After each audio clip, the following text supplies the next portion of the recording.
Halo Sobat Melodi Alam, selamat datang di Bicara Melodi bareng gue Helvan. Kita hari ini kedatangan tamu, Swain. Halo, gue Swain Maisa, thank you for welcoming me here. Ya, kita bicara santai aja, kita Yoi. bicara seputar musik, karir lo di musik, ya apa yang menginfluence lo di musik. Gitu. Apa sih yang membuat lo memilih musik dibanding sneakers sih? Bisa lo ceritain nggak ke Kalau dari gue personal, menurut gue lebih bisa mengekspresikan diri lewat musik gitu kan. Karena ya gue lebih bisa berkreasi, bikin lirik sendiri, bikin notasi sendiri, bikin nulis apa yang gue pengen, dibanding kalau sneakers gue belum bisa desain sepatu tuh, gue nggak bisa tuh di situ tuh. Busana gue juga nggak jago, nggak bisa menikmati doang gitu. Tapi kalau mengekspresikan diri daripada pakai karya orang gitu, mendingan kalau bisa nulis sendiri ya lebih enak gitu, lebih plong. Dan musik juga bisa ya mencurahkan apa yang lo pengen curahin. Yang keresahannya Keresahan apa lo, gitu kan. Itulah alasan lo akhirnya milih musik ya dibanding sneakers. Lo dari perjalanan musik lo dari awal, mungkin dari lo kecil gitu. Siapa aja sih musisi yang menginspirasi lo, yang lo intuit banget nih buat dengerin dia? Gitu. Kalau gue sih yang menginspirasi gue di dalam proses gue mungkin gitu ya. Proses mencintai musik gitu. Jarang sih kalau dari musiknya. Justru malah di luar musik yang biasanya. Tapi kalau misalnya gue, meskipun genre gue nggak sama kayak yang gue dengerinnya Kanye sih. Kanye malah. Iya. Sama paling Freddie Mercury. Berarti dua sosok si Kanye dan Freddie Mercury lah yang menginspirasi lo ya. Mungkin. Biggest fan of Queen lah nih ya. Ya, tipis-tipis lah. Kalau lagu favorit Queen all the time apa? Ya udah tau lah pasti. Bohemian. Ya udah itu simple gue. Simple. Gue juga sih. Gue bakal jawab itu juga. Bohemian. Emang masterpiece. Masterpiece. Soalnya aneh banget gitu. Kayak bisa gitu. Progresi. Oke. Kan kita kemarin pandemi juga kan, 2020 sampai sekarang lah masih ya. Tapi ini udah transisi ke endemi. Pasti kan lo sebagai musisi ngerasain suka duka lah. Dari pandemi sampai sekarang, apa sih suka duka lo di musik di era yang sekarang ini? Kalau sukanya pastinya selalu tiap kali recording, rilis lagu baru itu euforia nggak pernah berkurang. Manggung tuh nggak pernah berkurang euforianya. Tapi dukanya karena gue kan indie ya, independen, jadi semua gue yang bayarin, semua bikin tim kecil sendiri juga. Mungkin dukanya tuh mencari keseimbangan biar gue bisa produksi karya yang lebih banyak. Terus mungkin juga karena gue baru masuk ke musik tuh akhir tahun 2020. Tahun 2020. Jadi pas gue decide nih, jadi waktu itu gue kuliah di Melbourne.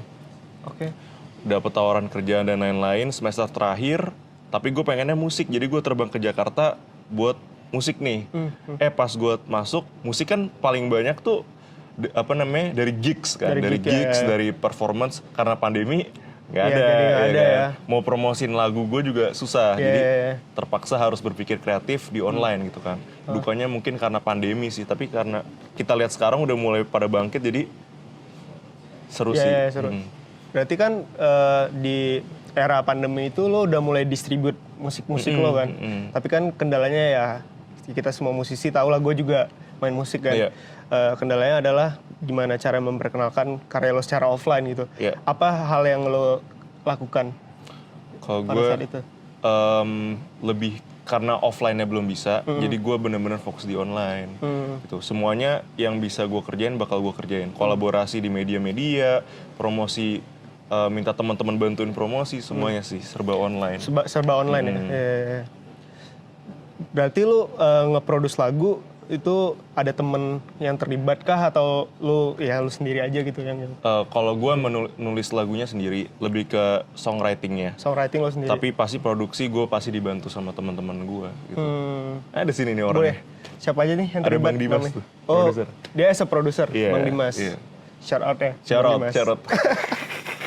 Ya. Era shout out. Era shout out. Ya. Selain Bang Dimas mungkin siapa? Yang mungkin Ada. dari segi vokal director atau apa? Oh, kalau Punya vokal nggak? director gue lebih milih diri sendiri aja. Oh, lo ngedirect Mm-mm. personal lo ya. Oke. Apa sih alasan lo dibalik identitas lo dan fans memakai simbol P dan warna biru? Itu apa sih? Oh, jadi warna biru-biru ini tuh adalah campaign lagu gua yang terbaru, judulnya Jantung. Jadi emang artworknya tuh jantung terus ada warna biru-biru gitu, tulisan jantungnya tuh warna biru. Terus campaignnya gua itu bikin Instagram account khusus buat fans gue yang garis depan lah, lini depan gitu. Okay. Jadi gue bikin yang isinya hanya 3.500 followers. Kapasitasnya cuma sampai 5.000 gue bilangnya. Tapi udah yang follow 3.500 gue bikin private. Tapi di situ gue kayak tiap hari ngasih lihat kehidupan gue sehari-hari gitu. Okay. Gue juga rilis merchandise yang eksklusif di sono doang. Yeah. Tapi gue di situ biar gue bisa memperkecil gap antara gue dan orang-orang yang support gue. Dan gue bikin akunnya namanya Persepsi Manusia. Persepsi Manusia. Ya. Nah jadi sebelum rilis gue ganti DP gue warna biru. Terus semua yang follow di situ ganti warna biru juga semua. Oke. Buat bikin kepo satu dunia katanya. Gitu. Yeah. Jadi campaignnya kayak gitu biar kita bareng-bareng nih pengen bikin lagu Jantung tuh dikepoin semua orang atau enggak didengerin sama semua orang. Ya, itu salah satu strategi lo lah. Salah satu aktivasi sih. Aktivasi, Lebih aktivasi dan for fun juga ya kayak games gitu. Iya, kayak games. Karena semua orang involve jadinya. Iya. Dan lo senang ada ketika ada interaksi antara lo dan pendengar lo ya? Iya, lo suka pengen banget. nyiptain itu ya? Iya. Oke, pasti ya di era sekarang lo tau lah banyak head comment dan platform media sosial yang sebegitu masifnya, sebegitu banyaknya. Lo pernah ngerasa nggak sih kayak head comment yang menurut lo paling membuat bikin lo down gitu? Pernah nggak sih? Kalau sekarang puji Tuhan belum ada, tapi kalau dulu ada. Sebelum gue terjun ke musik. Jadi dulu sebelum gue ke musik itu gue lebih ke sneakers, ke fashion gitu kan. Bikin brand sendiri bla bla bla. Terus ada satu acara sneakers waktu itu di luar Jakarta, di Medan. Ada anak-anak yang minta gue gambarin sepatunya. Terus gue gambarin dong, gue posting. Terus gue posting aja buat konten gitu. Kayak gue gambar, gue lukis warna ungu putih gitu kan. Ujung-ujungnya anaknya jual sepatunya sih. Tapi gue kan bikin seneng aja gitu kan. Terus gue posting, ada yang komen gini. Ngapain sih nih orang ngelukis di sepatu, jangan sok-sokan jadi seniman, soalnya lu bukan seniman gitu. Sebelum semua orang tahu gue punya cita-cita di musik. Jadi head comment yang paling itu parah banget sih. Itu gue sedih sih pas baca itu. Wah, nih orang nih. Karena niat lo ya berkarya aja gitu. Niat gue berkarya, tapi mungkin belum bisa begitu terekspresikan lewat busana atau itu karena emang gue nggak berbakat di situ. Tapi akhirnya beberapa tahun, kayak kira-kira setahun setelah gue pindah dari industri tersebut, pengen terjun ke musik, baru di situ gue merasa bebas bisa. Gue tuh sebenarnya pengen menciptakan seni loh, gue pengen berkarya gitu. Jadi menurut gue hate comment tuh orang yang nggak ngerti aja. Nggak ngerti, kurang dalamnya ilmunya. Tapi mungkin ada orang yang kayak dia nge-hate sebenarnya dia suka sama kita. Cuma mungkin buat dapat attention aja. Iya, buat dapat attention aja. Kalau lu pernah nggak? Gue belum sih. Belum pernah. Hate orang pernah? Oh, hate orang enggak gue. Gue nge-hate orang enggak. Enggak sekali ya. Enggak. Justru yang membuat lo down itu pas lo di di dunia sneakers ya daripada musik ya. Iya. Terus juga banyak senioritas lah, terus juga banyak plagiarisme juga, jadi kayak mager ah. Jadi terus belum lagi personal goal juga, cita-cita pengen jadi seorang pemusik, ya udah gas. Ya, emang cita-cita lo ya pengen jadi musisi. Iya. Iya. Tapi lo masih di dunia stickers masih involved? Enggak sih. Paling gue nyomot aja kalau ada yang murah gitu. Ya paling kalau jual paling ke temen doang, itu aja buat produksi musik lagi. Oh, larinya ke musik lagi. Lari lagi ke musik lagi. Emang dari dulu pengen jualan sepatu buat nabung buat bikin musik. Iya, nyari modal. Iya. Mahal bro ya sekarang produksi musik.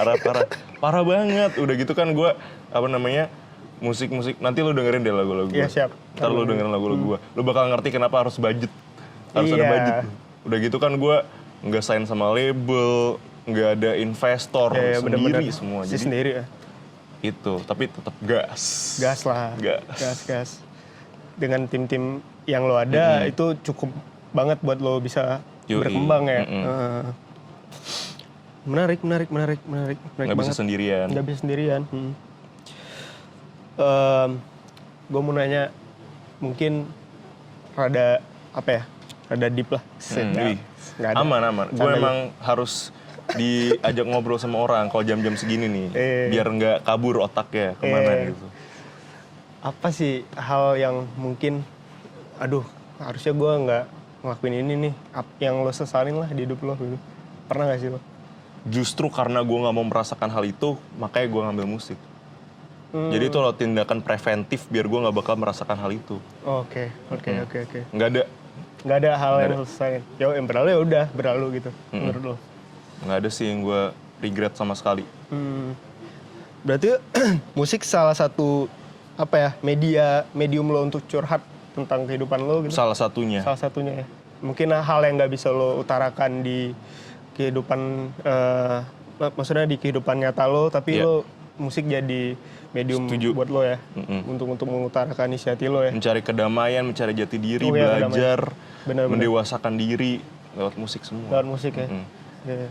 Sebegitu besar pengaruh musik terhadap hidup lo ya. Bener-bener. Nah, terkait lagu lo nih, asik terkait lagi. Tentang lagu lo nih, gue mau nanya si lagu Jantung nih. Siap. Nah, si lagu Jantung tuh sebenarnya nyeritain apa sih dari sudut pandang lo?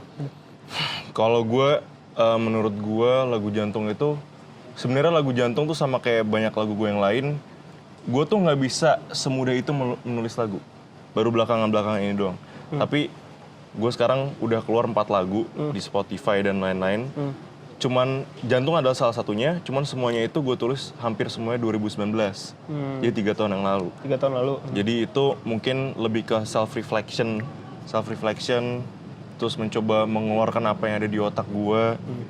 Terus lagunya, liriknya sebenarnya sendu banget, tapi gue mencoba bikin aransemennya tuh positif gitu. Jadi kayak gue pengen orang-orang tuh kalau misalnya lagi ada sakit, sendu atau lagi down, ya lu hajar aja lah. Trying to get carry on with all the pain you have gitu. Kayak lu gas aja lah. Gas aja ya. Untuk proses kreatifnya lu sama Bang Dimas itu tadi? Untuk gua lagu Jantung ini? Lebih ke, kalau liriknya semua dari gue sendiri. Notasi gue sendiri juga, tapi lebih ke aransemen sama Bang Dimas. Instrumentasi. Songwriting lo ya? Iya. Oke. Berarti lo nulis lagu Jantung itu di tahun 2019? Dan lo rilis di? 27 Juli tahun 2022. Baru banget ya? Iya. Terus gue rilis pas hari ulang tahun gue. Oh, 27 Juli. Iya. Belum lama deh. Happy birthday, bro. Thank you, bro. Umur berapa? Sorry. 22. Oh, oke. 22. Lu kapan? Bulan? November gue. Bentar lagi nih. Bentar lagi sih. Iya. Jadi umur berapa nih? Misal gue ini. Tahun ini umur berapa nih? 25. Gimana rasanya? Oh, jadi di gue di interview deh. Kebalik. Aduh. Gimana perasaan? Gimana umur 25? Quarter life crisis. Oh, udah ngerasa nih? Udah gue. Gue ngerasanya dari umur 18 loh. Udah 18 loh? Iya. Cepet juga ya? Iya. Lu udah ngerasa, anjir, udah 18 nih gue gitu. Oh, udah secepat itu udah ya? Kerasa. Kayak Gila. gue gak bakal selamanya jadi anak muda dengan kalau lu hebat dalam sesuatu hal dan lu muda, lu nggak bakalan muda terus. Hebatnya hebat aja. Misalnya lu skillnya 9, umur lu muda, wih prodigi. Tapi kalau lu udah makin bertambah umur, lu prodigi tapi udah nggak sekeren itu lagi. Bukan anak muda yang hebat lagi gitu. Jadi gue mikir udah kena tuh. Iya. Nyesel juga sih gue, harusnya gue di umur 18 tuh udah sadar tuh. Gue mungkin ya mungkin beda-beda orang beda-beda. Bener. Tingkat kesadarannya kali ya. Apalagi sekarang gue kenapa bisa sadar segitu, karena gue zaman gue bertumbuh meskipun kita beda bentar doang, beda 3 tahun doang. Iyalah. Tapi teknologi tuh Instagram, TikTok itu udah meracuni generasi gue, men. Oh, iya. Jadi kita semua tuh udah lebih aware tentang informasi apapun itu. Iya. Jadi udah bisa lebih membandingkan diri sama orang lain, membandingkannya lebih eksponensial dibanding generasi sebelumnya. Iya. Jadi quarter life crisis ya bisa kena aja anak umur segitu. Tapi kita satu generasi loh, Swan. Milenial. Gen Z lah. Gen Z ya? Iya, Gen Z gue. Iya. Tapi gue lupa sih itu 9 berapa ke 9 berapa. Kayak 97 deh terakhir. Iya mas, berarti gue milenial. Iya, kayak lu milenial. Gak tau deh gue. Ya beda tipis lah, sama lah. Consumer behavior-nya tipis-tipis lah. Consumer behavior-nya tipis-tipis. Itu sih gue. Kalau di umur sekarang ya, gue tapi gue nggak pernah balik kayak sama kayak lo gitu, nggak pernah nyesel gitu. Gue balik sadar sekarang. Ya menurut gue tingkat kesadaran orang tadi, kayak gue bilang berbeda-beda kan. Ya udah sih. Kita ada segmen nih. Apa nih? Namanya jawab cepat. Boleh. Kita ada jawab cepat. Nah, gue akan ngasih lo sekitar 4 pertanyaan deh. 4 pertanyaan. Lo harus jawab cepat ya. Iya. Oke, pertanyaan pertama nih. Warna kesukaan. Lo apa? Untuk sekarang biru. Karena jantung. Iya, lagi ke bawah nih. Oke. Lagi ke bawah. Ya. Lagu lu sendiri yang paling lu nggak suka. Semesta Redup. Kenapa? Soalnya pop banget. Oh. Popnya pop banget tuh secara musik gimana? Sebenarnya nggak ada yang salah dengan lagunya, cuman gue lebih ke nggak, kalau bikin lagu lagi kan gue kayak gue tadi bilang, gue kalau di musik itu mencari jati diri juga, explore diri, self reflection, self expression, semuanya jadi satu paket di musik. Jadi di situ setiap gue rilis lagu itu gue belajar gue sukanya apa, gue pengen ke arah mana, gue demennya dengerin kayak siapa. Nah kebetulan kalau di situ gue melewati masa kayak gue pikir gue suka, ternyata gue lebih suka ke arah yang lain. Oke. Gitu. Bukan yang lagunya jelek, enggak. Menurut gue semua lagu gue bagus. Tapi Si itu Semesta Redup itu berarti karena mungkin aransemen kali? Enggak bukan. Juga ya? Enggak. Cuman preferensi ya. Preferensi lah. Preferensi ya. Yeah. Itu udah pernah lo rilis? Udah. Dan banyak juga yang suka lagi. Oh iya? Dan masih ada lagunya? Ada. Ada ya? Gue bakal ilangin, nggak mungkin. Itu bagian dari histori lo. Bagian dari perjalanan. Perjalanan lo lah. Iya. Yang ketiga nih, Swen. Kalau terlahir di universe lain dan nggak bisa jadi musisi, lo milih profesi apa? Astronot. Kenapa? Atau nggak astronomis? Atau nggak biologis? Salah satu yang buat lo tertarik? Menarik soalnya nih. Gue suka banget sama Astronomi. alam semesta dengan semua misterinya. Gue suka sama fisika, biologi, bintang-bintang, gue suka banget semua. Terus gue kenapa pengen mempelajari bintang-bintang gitu atau jadi astronot langsung ke luar angkasa. Gue tuh demen banget sama alien-alienan gitu cuy. Oh iya. Gue percaya banget tuh soal begituan. Gue paling nggak bisa tidur kalau kepikiran. Kalau lo kepikiran langsung lo kulik tuh?